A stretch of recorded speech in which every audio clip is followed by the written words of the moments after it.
Hello, in front of me I've got ZTE AXON 20.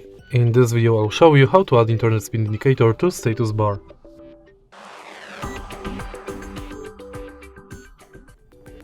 In the beginning, let's go to Play Store and search for Internet Speed Meter app.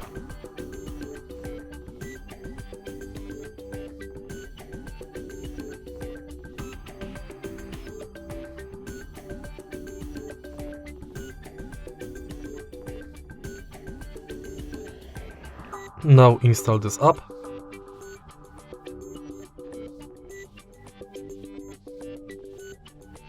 Open it. And as you can see, you can close the app and internet speed meter has been added to the status bar. And that's basically it. If you find this video helpful, please leave like, comment and subscribe.